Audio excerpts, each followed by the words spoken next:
Hello students, welcome to our next video lecture. So in this video lecture we are going to discuss about chromosome number and prokaryotes and eukaryotes as well. Till now we have already discussed about nucleus and all other organelles present in the cell. So you can go to the previous videos also. Coming on to the chromosomes. The heading mentioned over here is chromosome number.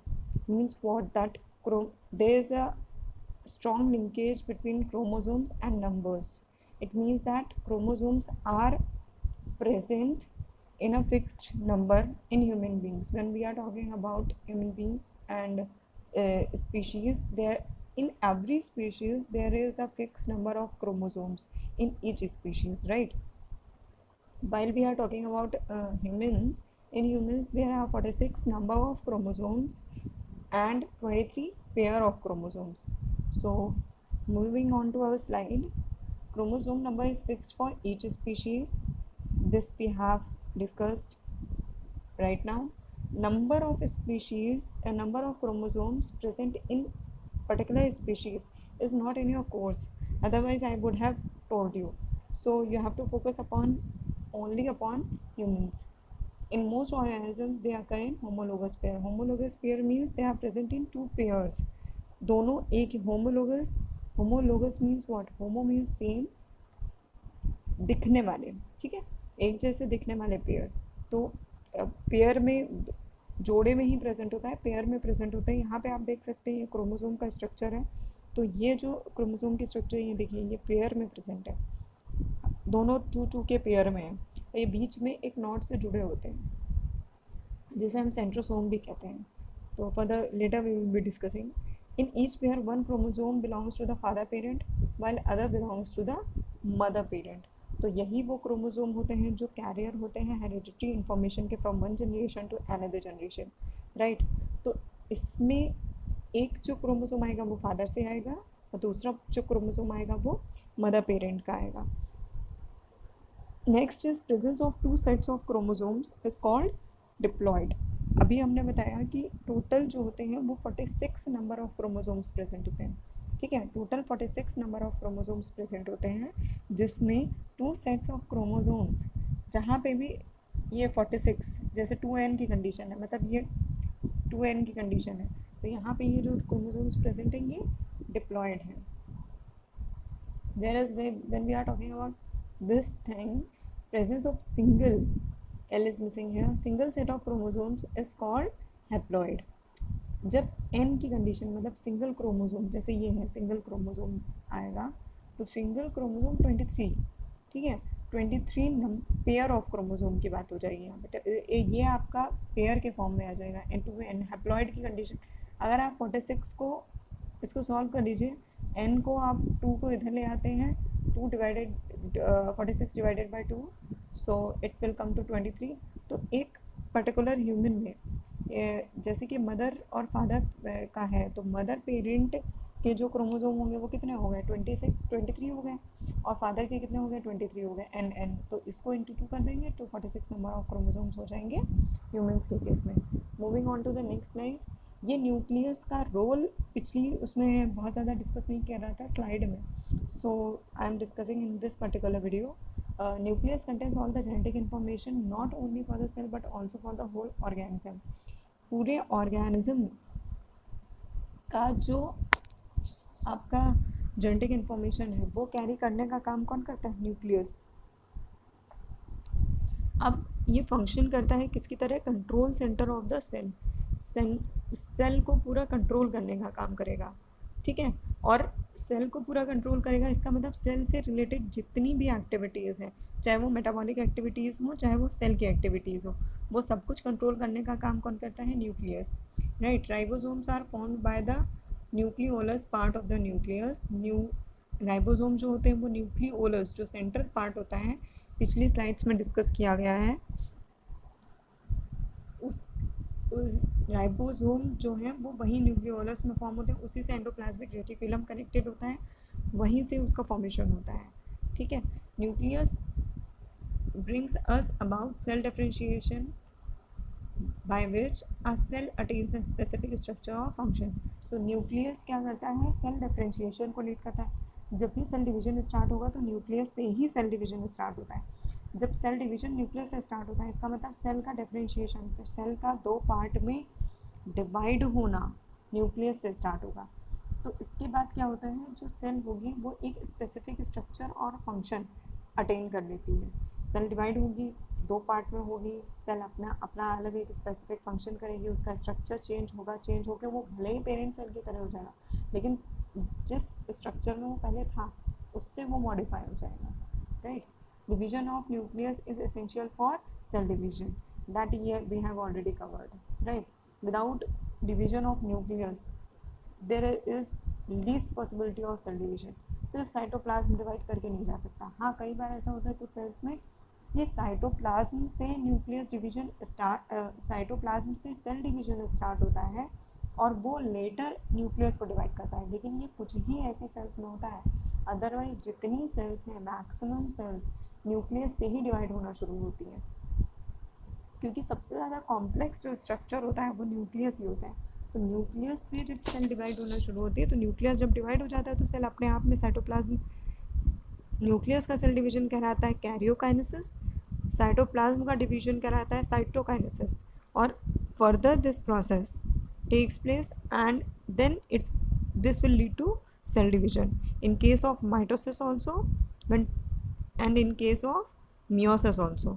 दोनों के case में यही होता है। ये दोनों mitosis meiosis दोनों क्या है, सेल डिवीजन के टाइप हैं, ठीक है। These are the type of cell divisions.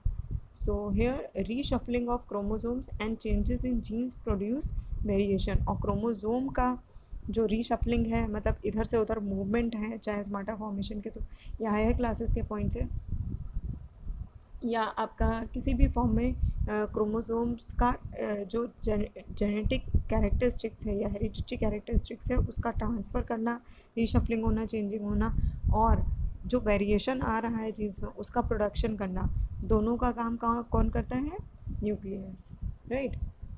Here is the small difference between prokaryotes and eukaryotes, right. So what do you understand by prokaryotes? They are singular are a group of organisms that lack a cell nucleus or other membrane bound organelles. They differ from eukaryotes which have a cell nucleus, right।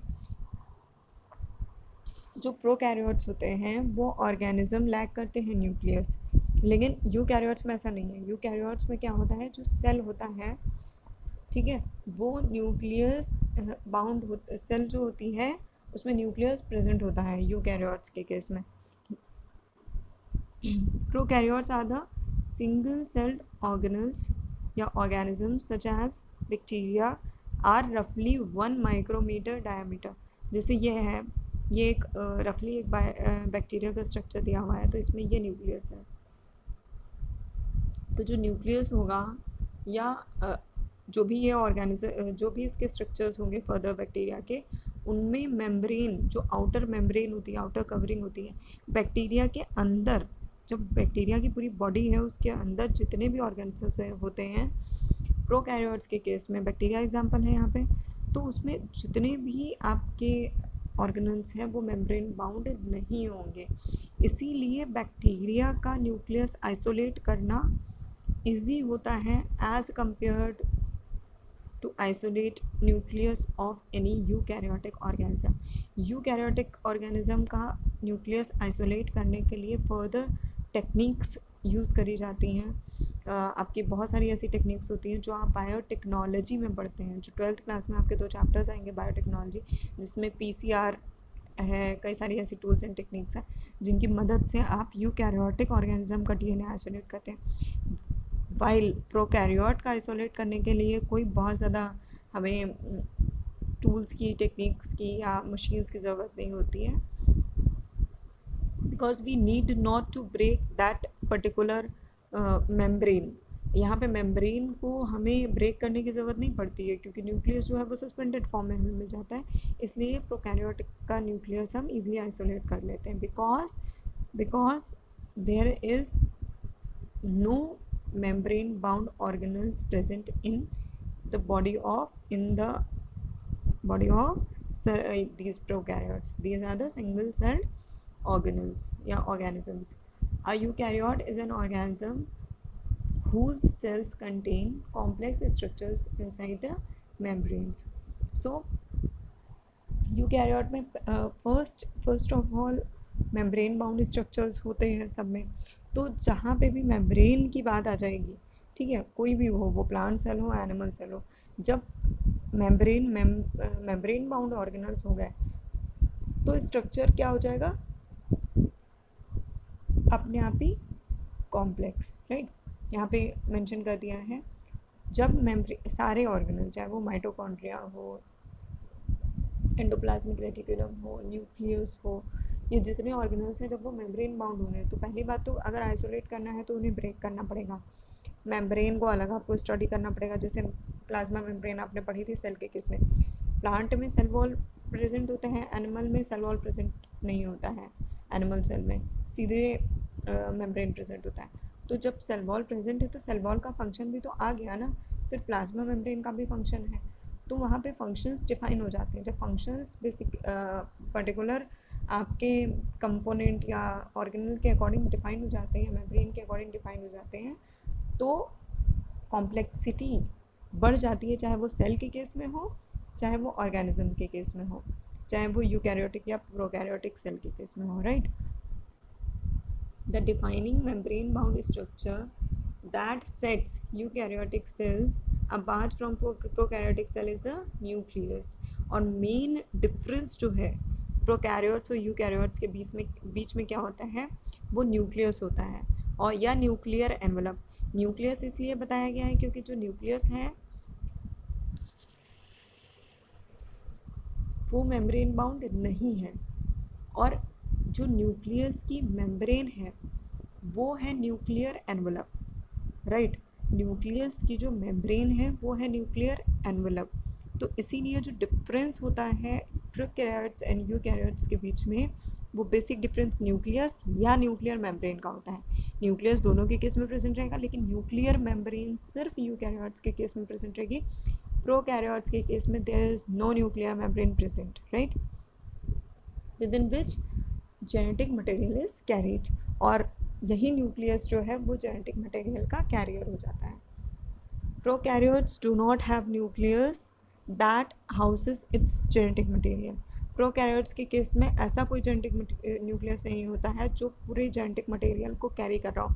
ऐसा इसलिए होता है क्योंकि membrane bound organelles present नहीं है. तो होता क्या है वहाँ पे, prokaryote cell consist of large DNA, ठीक है, DNA molecule compacted in a area of cytoplasm called nucleoid region.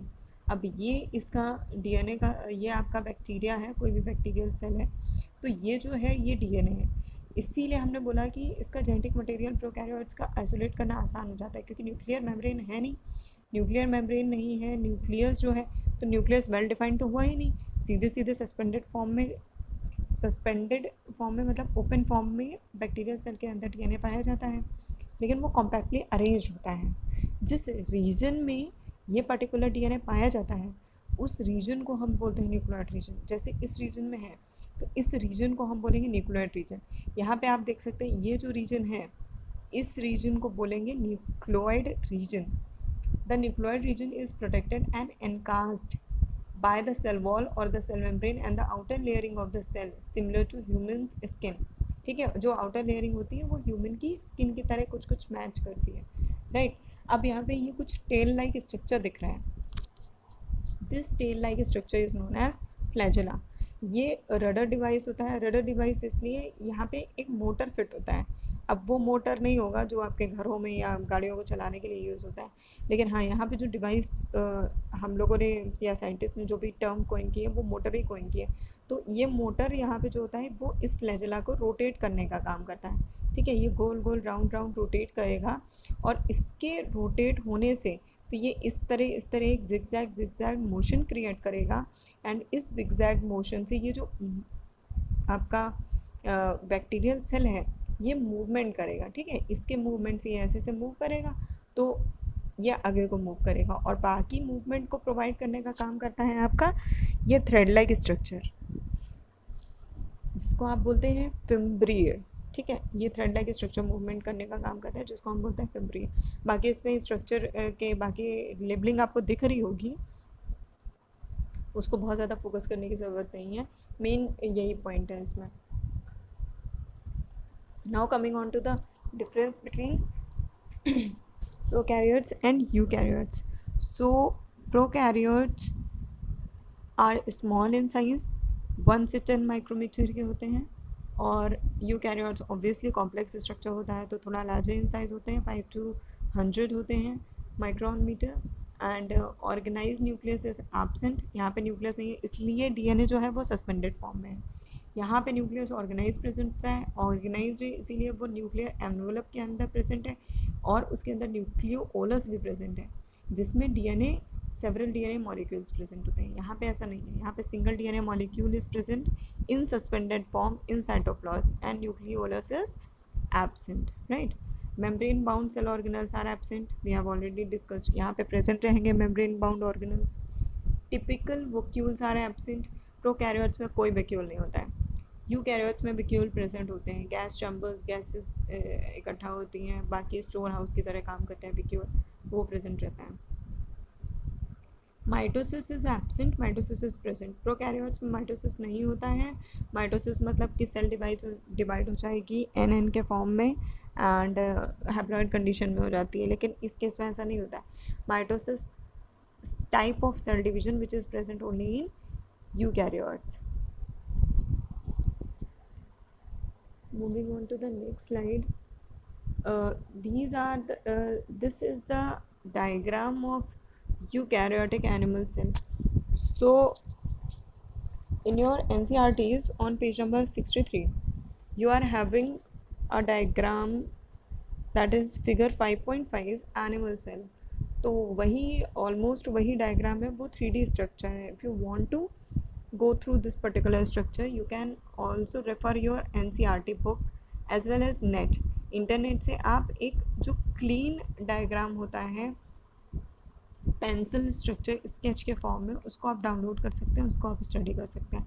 यह एनिमल सेल का डायग्राम है, यूकैरियोटिक सेल में आता है plant cell and animal cell.